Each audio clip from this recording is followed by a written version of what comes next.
Halo, kembali jumpa lagi dengan saya Kasim. Kali ini kita kembali di channel Access Point, di mana kita akan membahas seputar produk Apple. Pada kesempatan kali ini kita akan membahas seputar tentang iCloud. Seperti yang kita ketahui, iCloud itu masalah yang juga sering timbul kepada pengguna Apple yang tergolong baru ataupun tidak cukup mengerti untuk penggunaannya. Saya sudah ada beberapa catatan yang nanti akan kita bahas di kesempatan kali ini. Sebelumnya mohon maaf ya, ini recordnya di siang hari sehingga mungkin ada beberapa suara kebisingan, tetapi mudah-mudahan itu tidak jadi masalah. Yang paling penting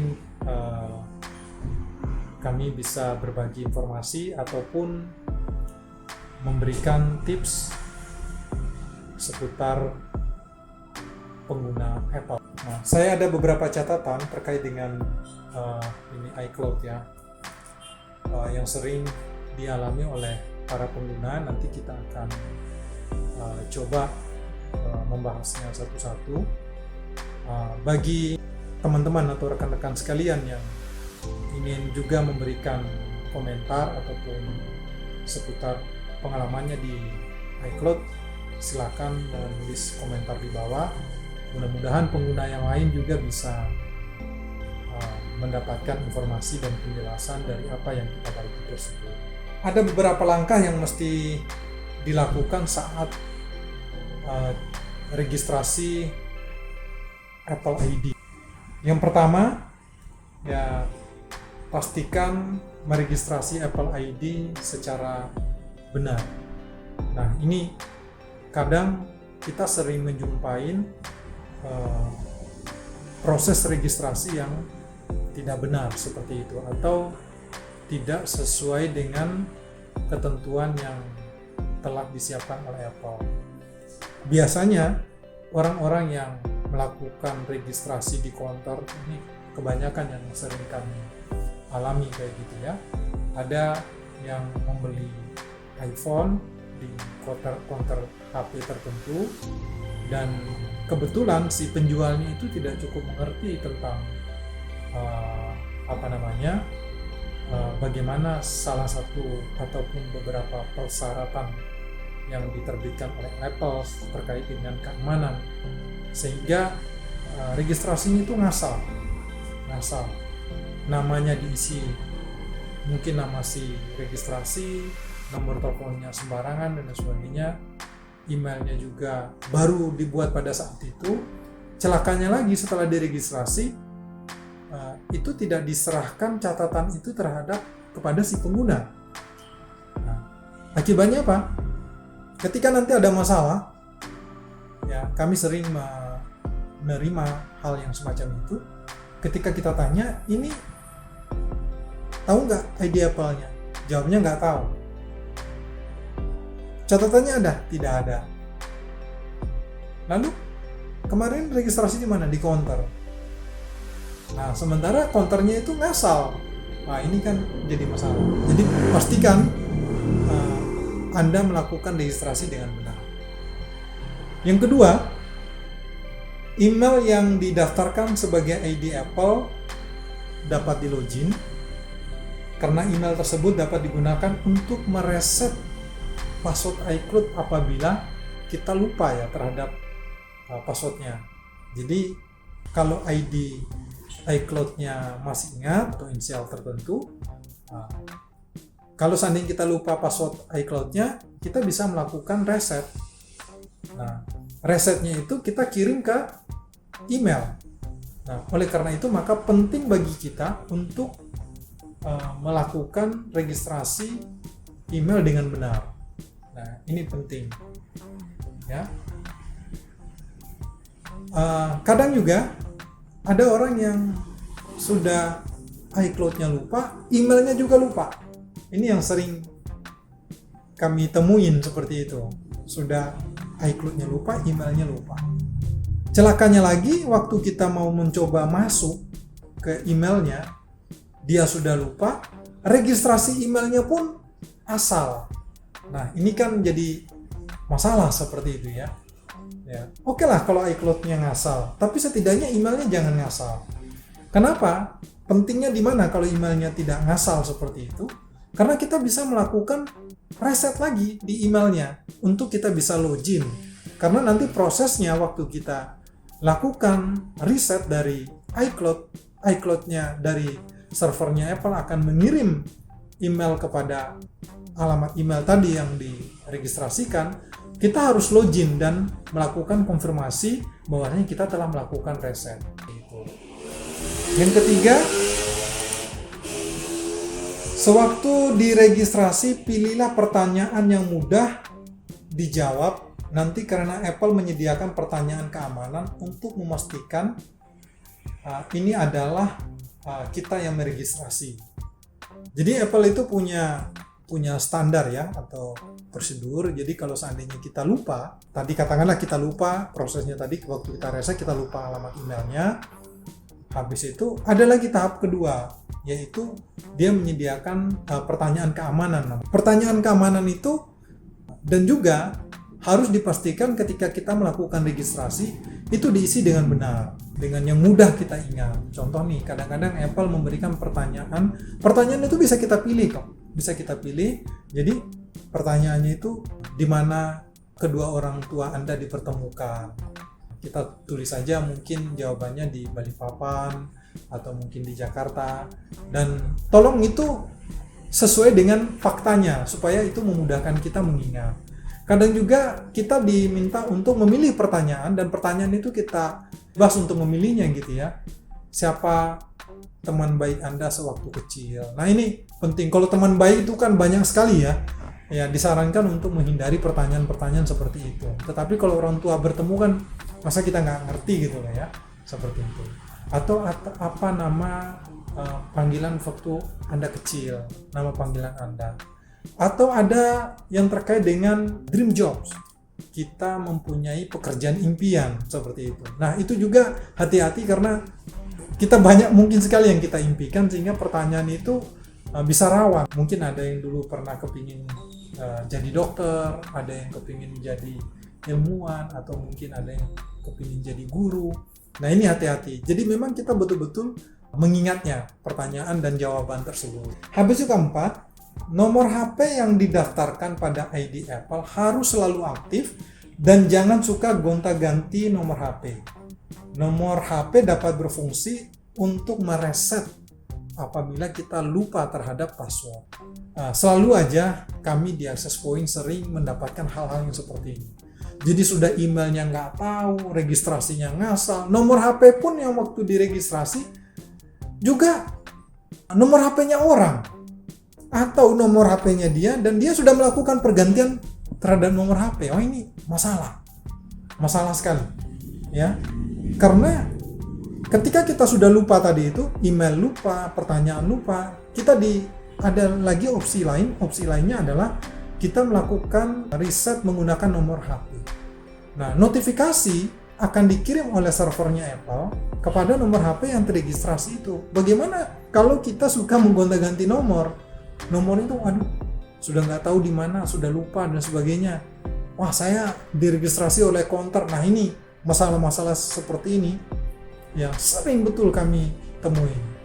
Sayang akibat kelalaian kita seputar itu, iPhone masih bisa dapat kita gunakan. Gara-gara seperti itu, iPhone tersebut sudah tidak bisa digunakan lagi ya, karena memang betul-betul dia terlock ya, terkunci. Kita nggak bisa mengakses ke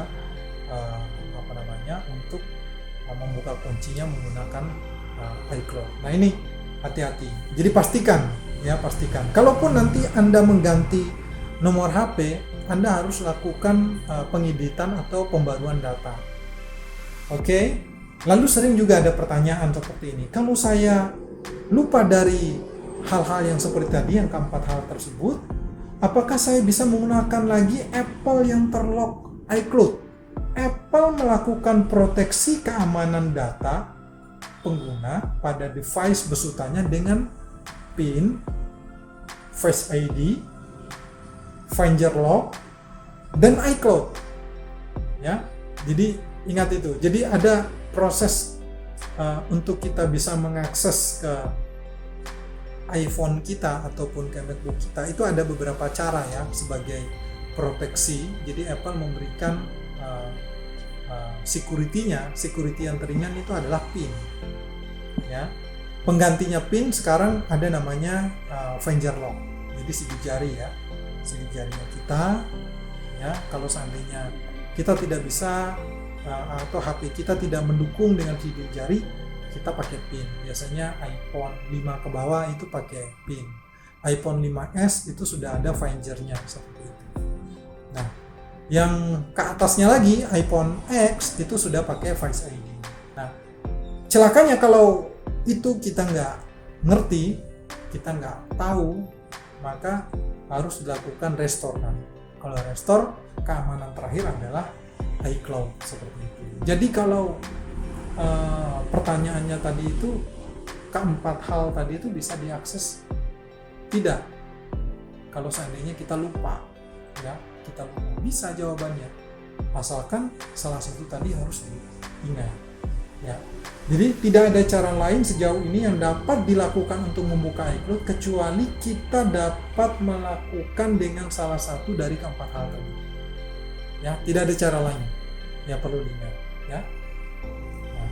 Dan bila kita menyimpan data ID iCloud, ini saran sih ya, jangan menyimpan pada iPhone yang sering kita gunakan. Ya, ini salah satu tips.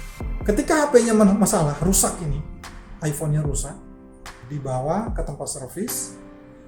Nanti di tempat servis, vonisnya adalah dicoba lakukan restore.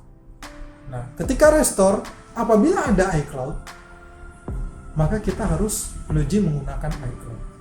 Masalahnya yang sering kita temuin adalah, sayangnya si pemilik iPhone ini dia meletakkan catatan ID Apple-nya di iPhone yang rusak tadi itu. Wah, itu benar-benar sayang banget jadinya. Ya. Lalu ya bagus sih, dia sudah mengantisipasi seperti itu, jadi ada catatan. Cuman meletaknya itu di situ. Nah, sebaiknya catatan key kita, PIN kita, atau ID iCloud kita, apapun gitu, sebaiknya jangan hanya terhadap satu device ya, atau di catatan iPhone. Ada tuh yang lain ya, seperti di Google Keep ya, di Google Keep. Jadi keunggulan lain daripada Google Keep itu ya, kita bisa mengaksesnya dari komputer, dari device apapun kita bisa mengaksesnya, asalkan kita terhubung dengan internet. Oleh karena itu mungkin disarankan kita harus juga punya akun Gmail ya. Tujuannya seperti itu tadi. Mungkin sebaiknya juga kalau untuk meregistrasi email, sebaiknya mungkin menggunakan Gmail karena kita bisa multifungsi di sana. Multifungsi. Ini bukan promosi tentang Gmail ya, tetapi yang kami rasakan memang Gmail besutannya Google itu memang lebih bagus seperti itu. Dia bisa melakukan backup data, dia juga bisa melakukan backup foto, kontak dan lain sebagainya dari sana seperti itu. Jadi kita juga bisa menggunakan layanan Keep-nya tadi. Ya, Keep-nya itu diisi catatan. Ya, jadi catatannya itu kita bisa mengakses dari mana aja. Misalnya kalau kita lupa terhadap ID iCloud-nya, kita bisa pinjam komputer yang lain, kita bisa gunakan komputer yang lain, kita login, nanti kita bisa mengambil lagi data yang ada di iPhone tadi itu, terutama data. Tetapi dengan catatan di iPhone-nya harus terinstall Keep juga ya. Jadi kita bisa loginnya di sana. Oke, kita lanjut ya. Ini ada juga yang sering bertanya, apakah ID iCloud dan ID Apple itu sama? Nah, oke. Pertanyaan ini sering memang. Ya. Sebenarnya sih sama. ID iCloud sama Apple ID itu sama. Cuman kadang-kadang si pengguna itu membedakan. Ya. Dia memiliki satu ID Apple digunakan untuk iCloud, tetapi juga dia meregistrasi lagi ID Apple untuk App Store, ya. Nah, kadang yang dia hafal itu cuman ID Apple Store-nya saja, ID Apple-nya, iCloud-nya tidak. Masalahnya akan timbul apabila dia hanya menghafal ID Apple-nya tapi dia lupa terhadap iCloud yang satunya. Ketika lakukan restore yang dia hafal cuma ID Apple, wah itu sudah masalah. Ya, lebih bagus sarannya kami, Anda cukup memiliki satu ID. Nantinya ID itu bisa Anda gunakan untuk iCloud dan juga untuk Apple ID. Itu sama saja fungsinya. Jadi kalau Anda download aplikasi, bisa Anda gunakan satu ID itu. Anda mau backup iCloud dan mengaktifkan Find My iPhone juga bisa melakukan dengan ID Apple tersebut. Kalau bisa jangan dibedakan untuk memudahkan kita mengingat seperti itu. Tapi kalau Anda terpaksa harus membedakan itu, maka Anda harus betul-betul mengingatnya dengan meletakkan catatan. Itu penting. Habis itu sering ada pertanyaan lain yang kami terima. Ini ada iPhone saya rusak. Apakah datanya bisa diselamatkan? Ada yang datang sama kami gitu ya. Pas dilihat, wah ini iPhone-nya hanya gambar iCloud gitu. Lalu kita anjurkan untuk restore. Nah, ketika kita mau restore, kita konfirmasi nih, Pak, Ibu, ini datanya hilang loh. Kita mau melakukan restore. Waduh, bisa nggak ya diselamatkan? Nah, lalu kita balik bertanya biasanya, di backup tidak datanya ke iCloud. Syarat utama agar data Anda selamat ketika HP itu rusak ataupun hilang, pertama, Anda harus membackupkan secara rutin. Ya, itu wajib ke iCloud. Yang kedua, kalau seandainya Anda tidak bisa melakukan backup secara manual, Anda dapat melakukan atau mengaktifkan backup otomatis. Itu yang kedua. Yang ketiga, persyaratan lainnya, Anda harus senantiasa terhubung dengan internet untuk dapat melakukan backup. Jangan sampai Anda tidak terhubung dengan internet atau Anda tidak pernah HP Anda itu, jadi sudah ada juga yang sudah merasa seperti ini. Saya aktifkan kok backup-annya. Tetapi pertanyaannya, iPhone tersebut terhubung nggak dengan internet? Kalau seandainya nggak terhubung, maka jangan pernah bermimpi data itu akan terbackup seperti itu. Oke. Selanjutnya, sering juga ada pertanyaan, ini data apa saja yang bisa dicadangkan di iCloud? Ya, tentu sudah sama-sama kita tahu data yang bisa dicadangkan di iCloud pertama adalah data kontak, yaitu berupa nomor telepon dan sebagainya. Yang kedua, data foto atau video, nah itu bisa. Habis itu yang ketiga, catatan. Sebenarnya masih selain catatan, ada juga data-data yang lain. Data-data yang lain, contoh ya history browser dan sebagainya, itu bisa terbackupkan di iCloud seperti itu. Nah, itu persyaratannya tadi. Untuk dapat membackup data tersebut, pada pengaturan kita harus mengaktifkan tombol pencadangan otomatis seperti itu ya.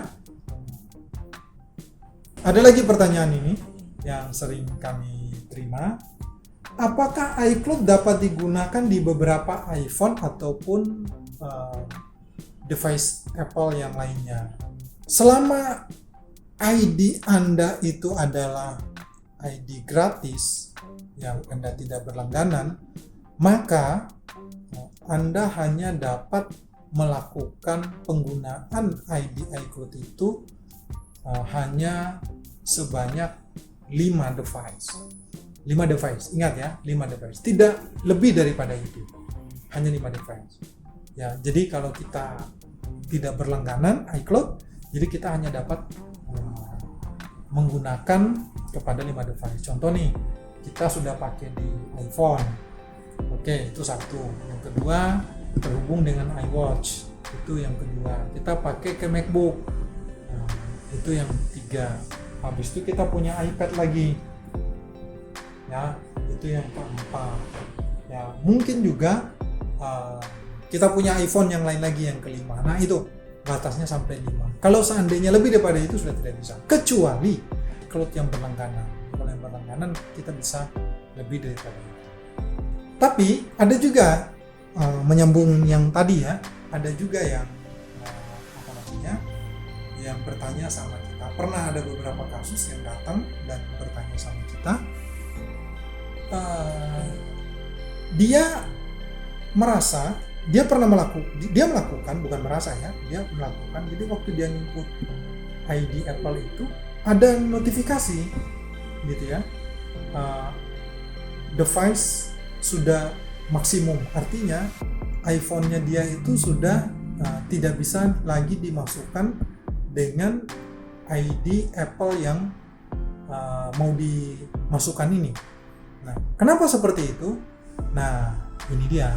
Ini hati-hati bagi pembeli iPhone second, ya, iPhone bekas ya, iPhone bekas. Biasanya penjualnya itu si owner yang sebelumnya dia lupa atau dia tidak tahu ya mungkin ya, dia tidak melockout atau menghapus device yang terregistrasi dengan datanya dia ya, dan itu sudah menumpuk, sudah 5.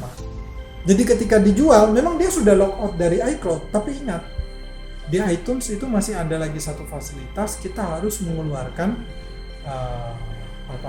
device yang pernah menyangkut dengan ID kita seperti itu. Nah, itu kita harus hapus dulu ya, supaya orang lain tadi memang iCloud-nya dia terbuka, tetapi device-nya itu dia bisa menggunakan ID-nya yang baru atau yang lainnya seperti itu. Itu yang sering kita jumpai. Ya, mungkin dari kami sampai di sini. Ya, mudah-mudahan informasi yang kami share barusan tadi bermanfaat dan juga membuat Anda harus lebih hati-hati dalam menggunakan ID Apple dan ID Apple. Bagi yang belum melakukan subscribe, silakan lakukan subscribe dan nyalakan lonceng agar ketika kami mengupload informasi terbaru melalui channel ini, Anda akan mendapatkan notifikasi. Siapa tahu saja informasi yang kami berikan bermanfaat dan bisa membuat Anda lebih memaksimalkan iDevice ini. Terima kasih. Assalamualaikum warahmatullahi wabarakatuh. Sampai jumpa.